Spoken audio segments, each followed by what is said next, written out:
নমস্কার বন্ধুরা, আজকে আমরা ভিডিওতে আলোচনা করব ওয়েস্ট বেঙ্গল গভর্নমেন্টের পক্ষ থেকে চালু করা সামাজিক সুরক্ষা যোজনার ব্যাপারে।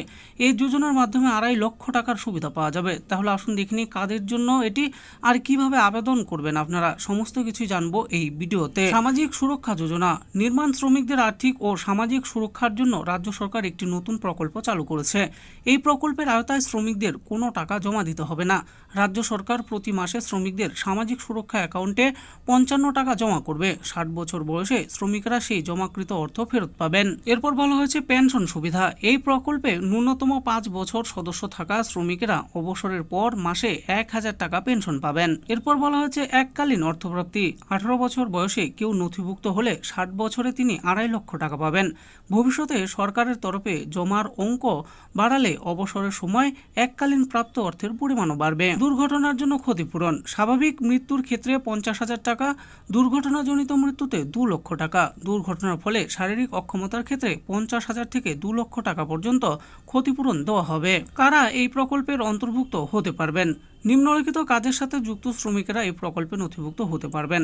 এক হলো ভবন নির্মাণ, সড়কপথ, রেল, সেচ ও বন্যা নিয়ন্ত্রণ, জল সরবরাহ ব্যবস্থা, টেলিফোন টাওয়ার নির্মাণ, জলাশয় জলের ট্যাঙ্ক নির্মাণ, পাইপলাইন বসানো, মেরামতি, রক্ষণাবেক্ষণ এবং ভাঙার কাজ, ইট ও টালি প্রস্তুতকরণ, পাথর খাদান ও পাথর ভাঙার কাজ, এই সমস্ত কাজ যারা করেন তাদের জন্যই এই প্রকল্পটি। এই প্রকল্পের নাম নথিভুক্ত করার জন্য বয়সসীমা কি লাগবে? 18 থেকে 60 বছর বয়সী শ্রমিকেরা এই প্রকল্পে অংশ নিতে পারবেন।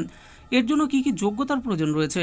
বিগত 1 বছরে ন্যূনতম 90 দিন এই ধরনের পেশায় যুক্ত থাকতে হবে। একটি স্বাক্ষরিত সেলফ ডিক্লারেশন জমা দিতে হবে আপনাদের। শ্রম দপ্তরের বিনামূল্যে দেওয়া নির্দিষ্ট ফর্ম পূরণ করতে হবে। চা বাগান এলাকার জন্য বিশেষ উদ্যোগ নেওয়া হয়েছে। চা বাগানের বাসিন্দা যারা নির্মাণ শ্রমিক হিসেবে কাজ করেন তারাও এই প্রকল্পের সুবিধা পাবেন। শ্রম দপ্তরের পক্ষ থেকে চা বাগানে বিশেষ শিবিরের মাধ্যমে শ্রমিকদের নিবন্ধনের কাজ শুরু হয়েছে।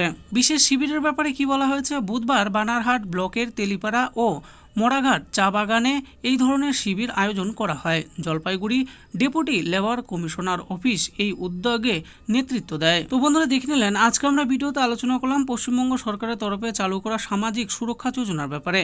তো এই প্রকল্পে কারা কারা আবেদন করতে পারবেন, এর জন্য কি কি শর্ত রয়েছে, সমস্ত কিছু এই ভিডিওতে আমি বলে দিয়েছি। এই ব্যাপারে আরও ভালো করে জানার জন্য ভিডিও ডিসক্রিপশনে দেওয়া অফিসিয়াল ওয়েবসাইটে গিয়ে আপনারা ভালো করে জেনে নিতে পারেন।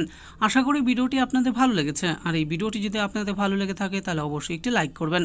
আরও এরকম নিত্য নতুন স্কিম ও আপডেট সম্পর্কে জানার জন্য আমাদের এই চ্যানেল বাংলার স্কিম চ্যানেলটিকে অবশ্যই সাবস্ক্রাইব করবেন। আর এই ভিডিওটি দেখার জন্য আপনাদের সকলকেই অসংখ্য ধন্যবাদ।